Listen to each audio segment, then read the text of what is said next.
Vamos analisar hoje o mapa de um sujeito tido como polêmico, tido como um político radical e que governa um país cujos acontecimentos sempre causam algum tipo de comoção mundial, tá bom? Vem comigo para mais essa análise, ok?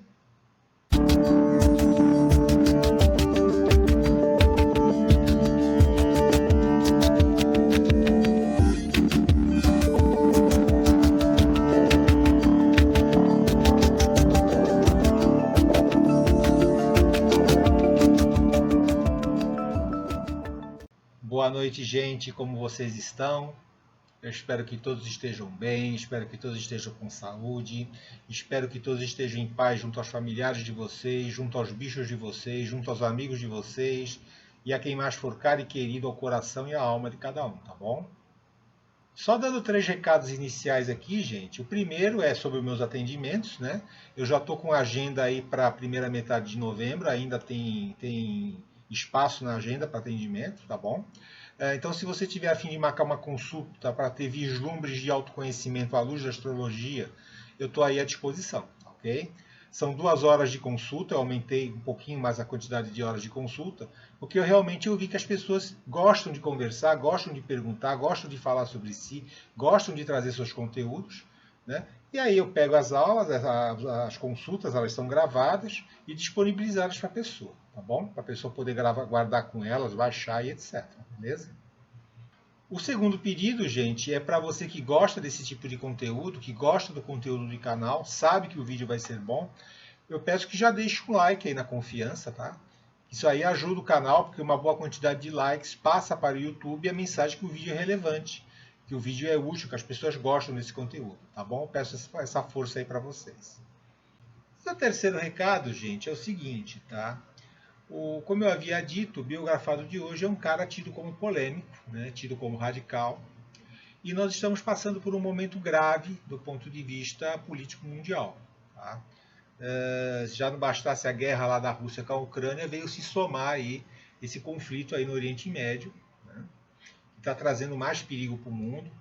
Né, parece até que o mundo está numa iminência de uma terceira guerra mundial, por conta dos blocos que estão se formando, um opostos ao outro. Aí, tá? E, de novo, está suscitando muitas cisâneas para tudo quanto é lado. Né? De novo, aquela dicotomia ideológica que já há tempos vem dividindo a nossa sociedade, dividindo também um pouco o mundo, né? O mundo também está passando por isso daí. E, de novo, esse conflito árabe-israelense divide, né, as opiniões entre esquerda e direita, quem é a favor de um lado, quem é a favor de outro. Tá? De forma que esse vídeo aqui, a minha preocupação é que ele foi feito de maneira que você, que está me honrando com a sua audiência, assista esse vídeo de uma maneira muito à vontade. Tá? Eu estou querendo dizer com isso é que, independente do seu posicionamento político ideológico, né, seja ele de esquerda ou de direita, ou independente do seu posicionamento a respeito do conflito árabe-israelense, tá? Independente disso tudo, okay? Esse vídeo em respeito a você, ele se limitará a analisar as características astrológicas da carta natal desse biografado, tá? Sem fazer qualquer tipo de proselitismo, nem para um lado, nem para o outro, ok? Eu sempre falo, né, que seja você de esquerda, seja você de direita, você é bem-vindo e você é bem-vinda aqui. E eu fico muito honrado com a vossa presença, tá? E eu faço de tudo para que você se sinta à vontade. Né? Mesmo porque isso aqui é um canal da astrologia e eu não tenho nenhuma intenção de fazer qualquer tipo de interpretação de acordo com as minhas preferências ou inclinações políticos ideológicas. Tá? Eu estaria sendo intelectualmente desonesto se eu fizesse isso.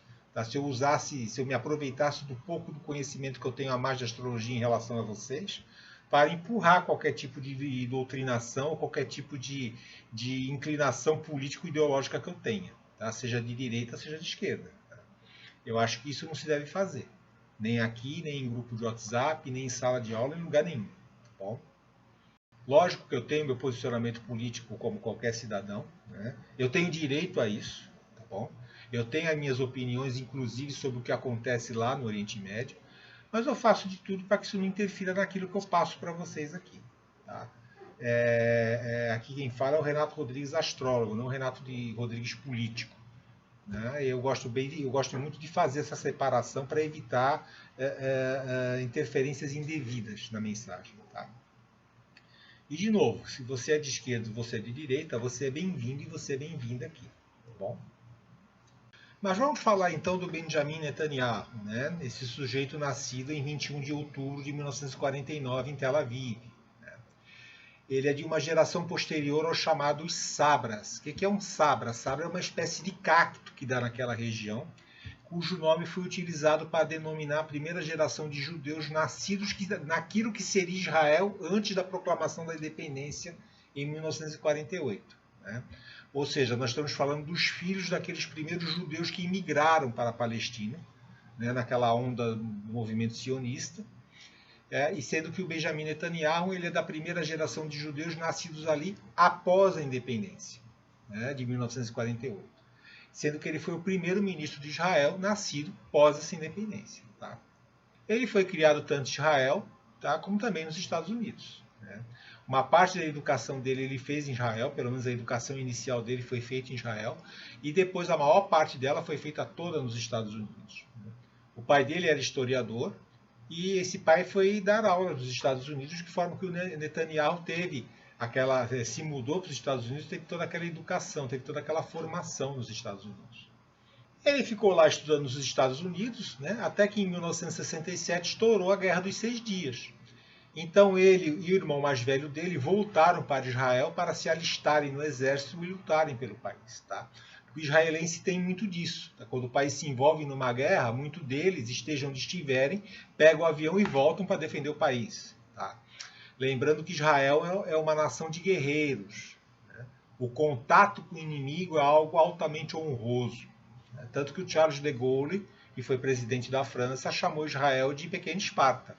Tá? Que a Esparta era aquela cidade guerreira de Atenas. Né? Então, ele por conta do espírito belicoso e do espírito guerreiro do israelense, ele chamou Israel de Pequena Esparta. Neste período que ele teve em Israel, né, pós-guerra dos 6 dias, ele serviu numa unidade de comandos especiais e esteve envolvido em várias missões. Tá? E uma delas, que ficou muito famosa, foi o resgate dos reféns do voo da Sabena, em 1972. Né? A Sabena era uma empresa de aviação belga, que teve um voo, né, um avião sequestrado, e o voo foi desviado para o aeroporto de Lod, atual aeroporto Ben Gurion. Os sequestradores fizeram o avião pousar lá no aeroporto e começaram com uma exigência de troca de reféns por pessoas que estavam presas lá em Israel. Mas aí um comando israelense, disfarçado de técnicos de aviação, esse comando se aproximou, deram lá uma desculpa qualquer de manutenção do avião, tá? Só que em 2 minutos eles mataram 2 dos terroristas. Né? E depois prenderam os outros 2. Na verdade, esses 2 eram 2 mulheres que estavam ali participando, né, do sequestro. Quem liderou a ação foi o Ehud Barak, que depois também se tornaria primeiro-ministro. E quem estava participando ali também foi o Benjamin Netanyahu, né, que também viria a ser primeiro-ministro. Tá? Coincidência, ambos 2 futuros primeiros-ministros ali. Para você ver que nós estamos falando de uma nação de guerreiros. Né?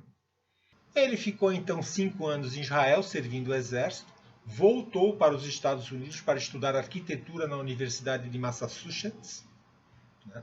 Retornou para Israel para lutar na guerra do Yom Kippur, em 1973, retornou para os Estados Unidos, onde concluiu o bacharelado de arquitetura e também um mestrado em negócios na MIT Sloan School of Management.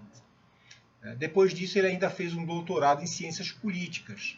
Tá? Tudo isso ele fez num período de 2 anos e meio. O homem não é fraco, hein? Em 1976, morreu o irmão mais velho dele, o Yonatan Netanyahu, né, que era oficial de um comando chamado Sayeret Matigal, tá, que é um comando especial de reconhecimento e inteligência lá do exército de Israel. Né. O Benjamin Netanyahu também serviu nesse comando quando da guerra lá dos 6 dias. Né. Esse comando voou até Uganda, na cidade de Entebbe, para libertar um grupo de israelenses, tá, que tinham sido feitos reféns num avião sequestrado pela OLP. Teve até um filme, anos atrás, muito interessante sobre esse fato, chamado Vitória em Entebbe. Tá? Eu assisti esse filme, inclusive. Né?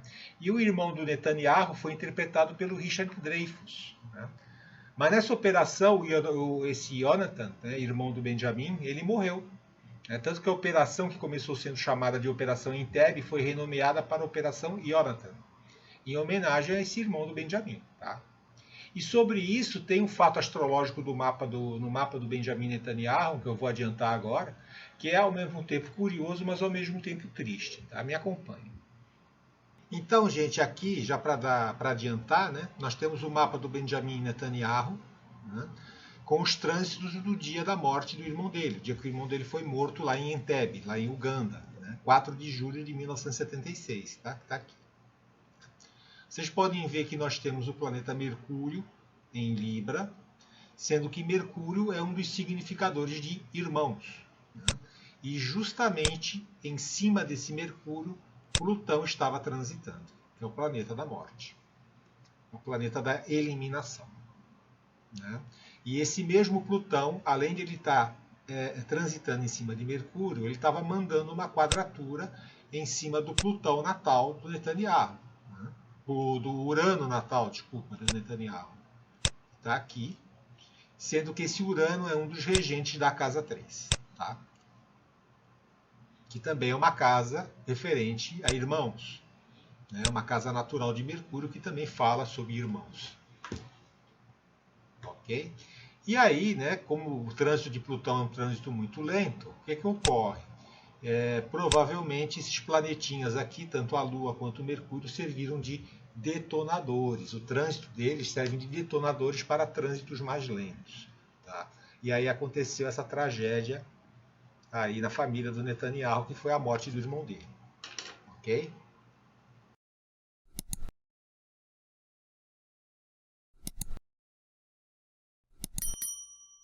Bom, o Benjamin Netanyahu começou a trabalhar na iniciativa privada dos Estados Unidos. Né? Anos depois ele voltou para Israel, abriu um instituto com o nome do irmão dele, né? Instituto dedicado ao estudo do terrorismo, e começou a carreira política dele, né? Servindo como embaixador de Israel, concorrendo a cargos como deputado, foi primeiro-ministro várias vezes. Atualmente ele é a pessoa que mais tempo ocupou o cargo de primeiro-ministro. Assim, mais tempo, mas não de forma ininterrupta, né? Mas se juntar todos os mandatos, ele acaba conseguindo isso. De forma que ficaria um vídeo muito longo abordar tudo isso daí, tá? Eu vou tentar abordar as principais características políticas do Netanyahu, até para servir como base para a análise astrológica que virá depois, ok? Então, por exemplo, economia. Tá? Em termos de economia, ele é um liberal partidário do livre mercado. Ele é contra cartéis econômicos, contra a estatização da economia, contra excesso de normas e regulamentações. Entendeu? A agenda bem liberal, bem econômica liberal. Tá? Ele, quando foi primeiro-ministro, né, nos vários mandatos dele, ele cortou impostos várias vezes lá em Israel. E, lógico, sofreu críticas por conta disso. A gente tem que entender que Israel foi um país criado pelo idealismo dos primeiros judeus que migraram para lá para a Palestina. Né? Eles criaram instituições estatais que, por sua vez, essas instituições montaram o país. Tá? Quem conta muito bem essa história é essa senhora aqui, né? A Golda Meir. Nessa autobiografia, né, que eu tenho um carinho muito grande por esse livro, é o tipo de livro que eu não empresto, não vendo e não dou. Tá? Mas ela conta tudo isso daqui, porque ela foi testemunha disso daqui, ela ajudou na criação desse país, e ela conta como é que foi criar Israel praticamente do nada. Tá? Nenhum conglomerado econômico privado toparia criar algo por idealismo. Tá? Então foram essas instituições estatais criadas naquela época que fizeram o país surgir. Só que chegou no momento que havia muitas empresas estatais, muita regulação, muita burocracia, um Estado inchado, e acabou sendo necessário fazer ajustes. Né? Isso era a vida. Tá? E o Benjamin Netanyahu foi dessas pessoas que advogaram e advogam essa liberalização do Estado. Né? É lógico, isso aí o torna sujeito a críticas do pessoal que está mais à esquerda economicamente, né, que é a favor mais da intervenção do Estado na economia. Tá?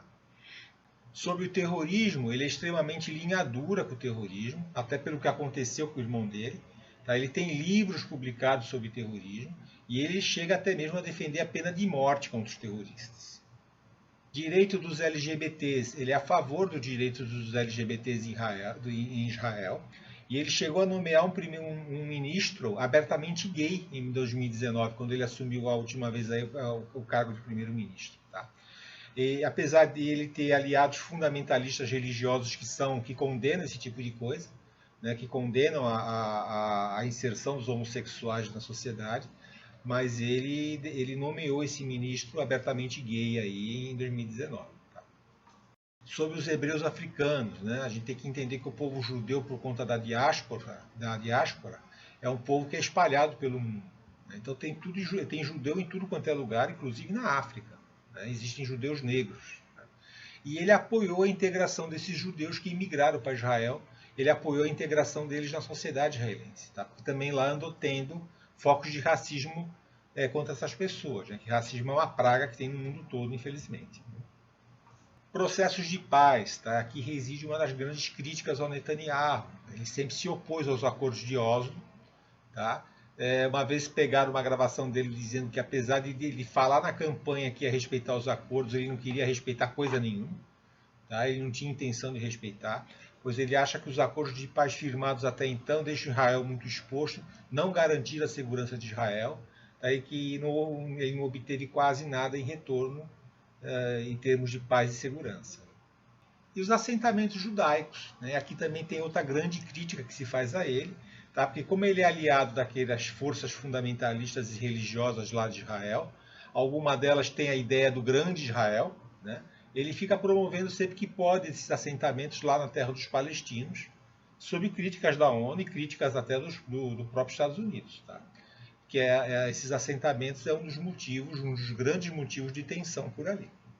Antes desses acontecimentos todos envolvendo o Hamas, né, Netanyahu estava passando por momentos difíceis de protestos no país. Né? Ele queria fazer toda uma reforma na Suprema Corte, limitando o poder do judiciário em vetar medidas do parlamento. Tá? E como o parlamento é governista, isso acaba dando mais poder para ele, tanto nomear ministros, como para ele também fazer aquilo que ele queria. Né? Então muita gente foi para a rua protestar contra isso daí. Ele estava enfrentando protestos muito sérios em relação a isso. Ele está sofrendo críticas por conta dos serviços de inteligência, que não previram o ataque do Hamas agora no começo de outubro. Alguns chegaram a desconfiar até que ele sabia e deixou acontecer. Tá? Eu acho uma acusação muito séria, muito temerária fazer isso sem prova, sem nada. Mas ela é muito baseada na fama que os serviços de segurança de Israel têm. Né? Quem já leu sobre o Mossad, quem já leu sobre o Shin Bet, quem já leu sobre o Aman, né, que é a inteligência militar, sabe que são órgãos de excelência em termos de segurança, em termos de espionagem, em termos de serviço secreto. Tá? E as pessoas estranham que órgãos de tamanha excelência acabam sofrendo aí, tiveram uma falha gravíssima. Tá? Só que já ocorreu falha semelhante. Né? Por exemplo, em 1973, quando estourou a Guerra de Yom Kippur, os serviços de inteligência achavam que os árabes não iriam atacar, e às vezes acabaram atacando no feriado, semelhante ao que aconteceu agora, né, que foi o feriado do Yom Kippur, lá no dia 6 de outubro de 73. E tem as denúncias de corrupção. Né? Netanyahu já foi acusado de corrupção algumas vezes, só que nada acabou indo para frente, né? Mas ele foi acusado de receber favores de empresários amigos, já foi acusado de tráfico de influência, de tentar subornar executivos da mídia para tornar em troca de notícias favoráveis a ele. Né? Então ele também teve, né? Tem esse lado dele aí, e a gente vai ver isso daí, alguns pontos disso aí no mapa dele. Bom, a gente fez essa breve, não tão breve, introdução biográfica, né, para a gente ter uma ideia de quem é esse homem. Talvez algumas características aí tenham surpreendido alguns, né? Principalmente aqueles que se baseiam muito na opinião da mídia, né? Mesmo porque ele não é um cara que a mídia aprecia, né? É um cara que a mídia ideologicamente aprecia. Né? Por isso que eu digo, tem que tomar muito cuidado com a mídia. Eu sempre falo isso, a mídia tem seus próprios interesses políticos, financeiros e ideológicos. Tá? Muito cuidado com o que a mídia fala. Um exemplo disso é aqui mesmo no Brasil. Tem certos radialistas aí de São Paulo que, se você comparar o que o sujeito falava há 6, 7 anos atrás e comparar com o que o cara fala agora, você vê que é uma guinada assim de 180 graus. Né? Eu não sei como alguns ainda conseguem olhar na cara dos próprios filhos, dada a mudança de opinião que o cara teve. Tá? Mas é para você ver como é que a mídia funciona. Então, tomar muito cuidado com o que a mídia fala, com os tipos de promoções ou os tipos de propaganda que a mídia faz. Tá? Mas vamos aí para a parte astrológica. Né? Vamos ver astrologicamente quem é o Netanyahu e se o perfil que vai nos surgir combina com tudo aquilo que verificamos sobre ele, tá bom? Bom, de cara a gente vê aqui, gente, que temos esse Saturno culminando aqui, esse Saturno aqui em conjunção com o meio do céu, tá? Então a gente já pode deduzir só disso que se trata de um sujeito conservador, um sujeito duro, um sujeito tradicionalista, um sujeito talvez bem rígido, se bem que rigidez talvez seja na maior parte das vezes, porque tem uma situação com esse Júpiter aqui, que essa rigidez pode de vez em quando negaciar, vamos dizer assim, tá? Não ser tão rígido assim em determinadas situações que a gente vai ver, né? Mas também um sujeito tradicionalista, um sujeito perseverante, né? E o dispositor desse Saturno é esse Mercúrio aqui, que leva os assuntos da 10ª casa para a 11ª casa, ou seja, leva os assuntos que estão aqui representados por esse Saturno para a política. Então ele faz isso aqui, ó, né?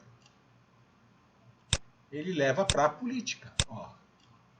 Leva os assuntos daqui para cá, tá? E aí a gente vê que nós temos na 11ª casa aqui um estélio em Libra, né? Vamos analisar aqui, ó, nós temos todo um estélio aqui em Libra, ó.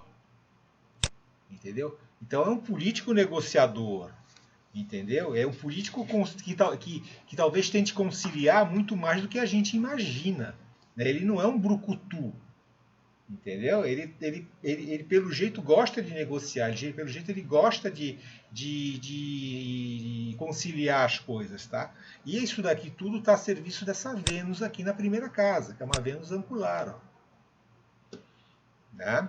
E aí a gente vê que a diplomacia e a negociação são partes integrantes dele no meio onde ele vive, porque isso aqui está na 1ª casa, está no ascendente. Então, no dia a dia dele, né, naquilo que ele age com as pessoas, naquilo que ele age tradicionalmente no dia a dia dele, ele deve ser um cara que respira política 24 horas por dia, né? Que negocia 24 horas por dia, que tenta fazer acordos 24 horas por dia. Tá? Só que, ao mesmo tempo, tá, essa Vênus aqui ela está quadrada por Saturno. Tá? Ela está recebendo uma quadratura de Saturno, se a gente for ver aqui. Ó. Ela recebe essa quadratura de Saturno que está aqui. Certo? Tá? E Saturno sempre limita, Saturno sempre diminui. Né? Saturno ele sempre restringe, né, as ações dele. Então, apesar dele não ser um brucutu, ele provavelmente ele é um negociador muito duro, ele é um negociador muito pesado, tá? Ele pode ser um negociador, às vezes, até mesmo intransigente, ok? E Saturno, ele rege a 2ª casa, aqui, e ele correge, né, porque ele é corregente da 3ª casa. Então, leva os assuntos da 2ª casa para a 10ª e os assuntos da 3ª casa, ou de parte da 3ª casa, para a 10ª. Tá? Então, os valores dele para a 10ª casa e as ideias dele para a 10ª casa. Tá? Ou seja, ele negocia até onde o sistema de valores dele, que é a regente da 2ª na 10ª, e até onde as ideias dele, regente da 3ª na 10ª, permitem.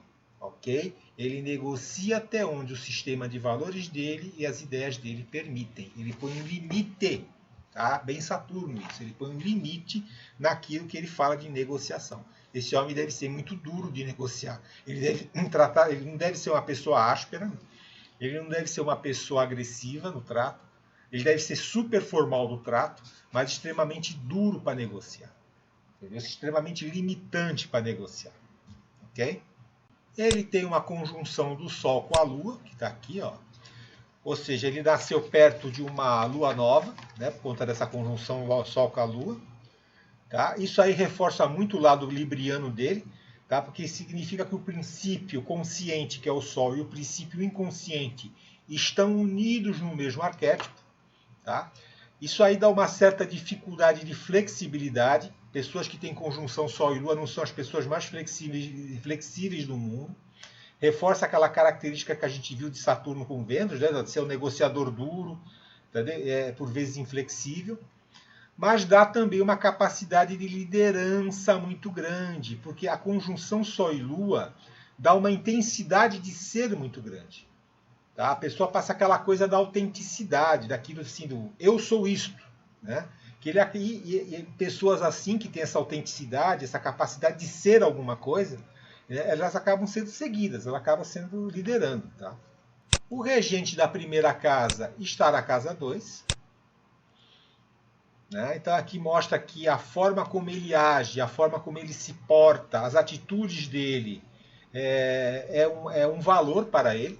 Então ele deve ter aquela coisa assim dos valores tradicionais, dos valores do idealismo, do conservadorismo. Isso deve ser um valor para ele, a forma como ele age. Entendeu? Inclusive valores que podem ser até mesmo religiosos, porque a gente está falando de Júpiter, mas também valores patrióticos, porque o regente da quarta casa também está na segunda casa. Aqui, ó. Valores patrióticos, tá? Valores nacionalistas. Beleza? Porque na astrologia mundial, né, a quarta casa é o povo e é o território nacional. Né? Então ele também mostra aqui essa coisa do nacionalismo, do patriotismo dele. Né? Todo esse tipo de coisa, tá? Só que também tem um detalhe, viu? Tem uma quadratura aqui do Sol e com a Lua, tá? Quadratura de Júpiter com o Sol e com a Lua. Ó. Né? E essas são essas duas quadraturas aqui, ó.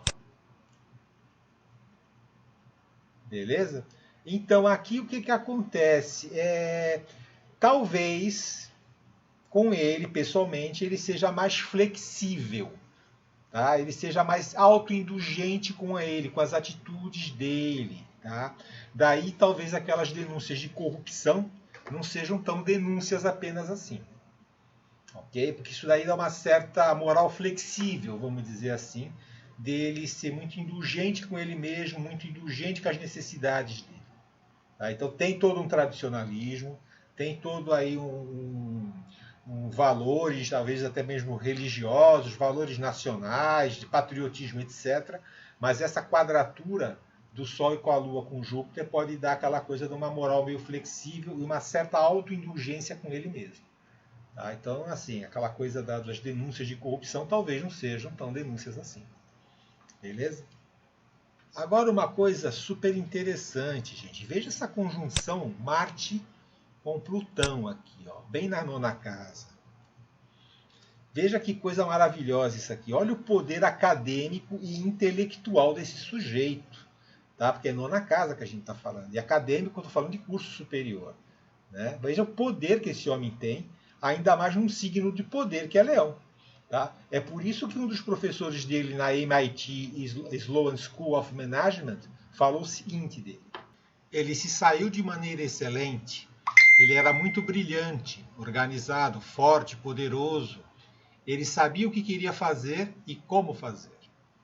A conjunção Marte-Plutão, tá? Quando bem direcionada, gera aqui uma energia assim extraordinária, tá? Um poder extraordinário, tanto que ele estava cursando a universidade, se ausentou para ir para a Guerra do Yom Kippur, lá em 1973, voltou, concluiu o curso em 2 anos e meio, quando era necessário 4. Né? Então a gente não está falando de nenhum idiota, nós estamos falando de alguém que tem uma força de vontade e um poder de casa nova extraordinário. Tá? Fora que ele escreveu também muitos livros, muitos artigos, ele é um intelectual. Né? Ele não é nenhum bobalhão, ele não é também nenhum bravateiro que fica fazendo ameaça nem nada. O cara é um intelectual, entendeu? Que tem um poder acadêmico, um poder intelectual muito grande. Tá? E aqui vamos falar de um traço dele, gente, que é o traço do messianismo. Tá? Se a gente olhar esse stellium aqui, em Libra, a gente vai ver que esse Netuno puxa esse stellium, porque ele é o planeta mais lento. Né? Então ele é o planeta que vamos dizer assim, que dá o tom desse stellium aí, beleza? E ele também é regente da quarta casa, tá? Que está aqui. Ok? Além de Júpiter, Netuno também é regente dessa quarta casa, tá? E aí a gente tem aquela coisa do cara que pode se imaginar um Messias, né? Só que Messias de quê? Messias dos assuntos da quarta casa. tá? Povo e pátria. Tá? Lembra que na astrologia mundial, a quarta casa é o povo e o território nacional. Então ele se vende e também se sente como alguém que é salvador do seu país e do seu povo. Tá? É algo aqui um pouco perigoso, porque dá aquela aura messiânica, né? Daquela aura messiânica da pessoa se achar acima do bem e do mal, em prol daquilo que ele defende e acredita. Ok? E tem uma situação aqui, gente, que talvez vá requerer uma análise mais profunda, né? Mas vamos verificar aqui. Ó. Nós temos Urano na casa 8. Né? Casa 8, entre vários assuntos, é a casa da morte. Né? Lembrando que ele é um dos regentes da casa 3. Tá? Então lembre-se que o irmão dele morreu, né, numa situação de um voo. Né? Ele não morreu no voo, mas ele morreu quando ele estava indo pegar o avião para voltar daquela operação que foi feita em Uganda, aquela operação que foi feita em Entebbe. Né? E ele também teve o próprio Netanyahu envolvido lá naquela coisa do voo da Sabena, né, onde ele entrou no avião e ajudou a matar lá 2 terroristas e prender as outras 2 lá. Né? Então parece que ele esteve envolvido em situações de risco, né, em situações de quase morte, né, envolvendo um assunto de aviação, porque Urano, um dos significadores de aviação é Urano, tá? E Urano, ele quadra Mercúrio. Né? Quer ver? Onde é que está? Tá aqui, ó. Urano ele faz uma quadratura com Mercúrio, né? Que é um dos significadores de irmãos. Tá? Então, o planeta que está na casa da morte quadrando o significador de irmãos. Né? E é um planeta ligado com a aviação. Tá? É algo que requer um estudo mais aprofundado, mas tem aí umas correlações simbólicas muito interessantes. Tá? Tanto o irmão dele morreu numa situação envolvendo avião, né, quanto ele também teve envolvido em situação de risco envolvendo um avião. Tá? Mas vamos falar um pouquinho do momento que o Benjamin Netanyahu está passando. Tá? Vamos dar uma olhada aqui, ó. Estamos com os trânsitos do dia 7 de outubro de 2023, que foi o dia do ataque do Hamas. Tá? Observem que Plutão em trânsito está em cima do regente do ascendente dele. Aqui. Está em cima justamente de Júpiter, que é regente do ascendente dele. Vou fazer melhor aqui. Ou seja, ele está enfrentando denúncias de corrupção, né? Ele estava enfrentando denúncias de corrupção, estava enfrentando protestos por conta daquela mexida que ele quer fazer no sistema judiciário do país, e aí, em 7 de outubro, culminou com o ataque do Hamas. Okay? Em cima lá daqueles assentamentos, em cima das cidades israelenses lá. Então ele não está passando por um momento muito feliz, entendeu? A forma como ele atua está passando por transformações, a forma como ele atua está passando por questionamentos, entendeu? Esse Júpiter aqui com essas quadraturas pode ser muito bem um indício daquelas coisas da corrupção, né? Daquela coisa dele ser indulgente com ele mesmo. Então isso também pode estar sendo questionado. Ele está passando por um momento muito difícil e que se eu fosse ele, cuidaria, inclusive, viria a parte da minha saúde aí. Né? Porque quando você começa a falar de trânsito de Plutão pelo ascendente, é aquela coisa da saúde, né? O ascendente também é o corpo físico. Tá? Então ele está passando por um momento de transformação e um momento de crise muito grande. Tá? E eu não sei se quando Saturno chegar aqui no meio do céu dele, aqui no fundo do céu dele, se ele continua como primeiro-ministro. Tá? Porque aqui significa o fim de uma crise. Quando ele assumiu o primeiro ministério pela primeira vez, Saturno estava justamente aqui embaixo, passando aqui embaixo. Ou seja, era o início de um ciclo de ascensão, entendeu? Que teve uma culminação e depois um ciclo de descenso, que está descendo até chegar aqui, e aqui vai acontecer algum tipo de fim de ciclo para ele, tá? E um começo de um novo ciclo de ascensão. Né? Os ciclos de Saturno sempre são assim. Tá? Quando ele passa pelo fundo do céu, é o fim de um ciclo profissional, é o fim de um ciclo de vida, e um começo de ascensão de alguma coisa que vai te levar ao topo.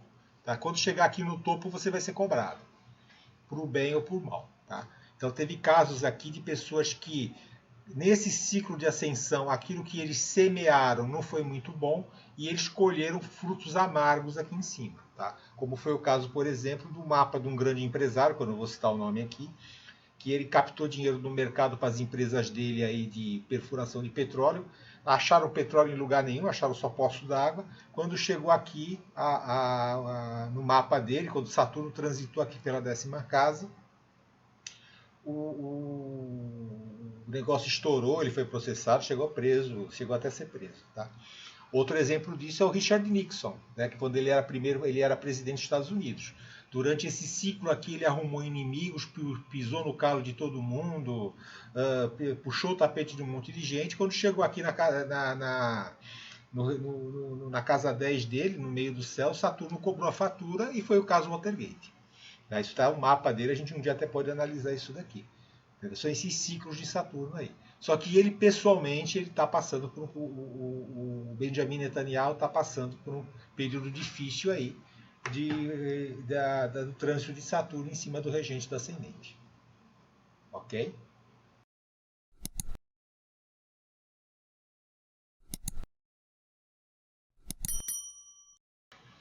E é isso, gente. Esse aí é o Benjamin Netanyahu. Talvez não seja aquele bicho-papão que talvez uma parte da mídia tenha vendido. Talvez não seja um Messias como muita gente pensa, ou que ele talvez pense que seja. Né? Se você gostou do vídeo, deixe um joinha. Se inscreva no canal se for do seu interesse. Compartilhe o vídeo caso você tenha amigos que gostem do assunto. E não esqueça também de deixar seu comentário caso queira. Tá? Fiquem com Deus, tenham uma boa semana, cuidem-se. Tchau a todos e a todas, ok?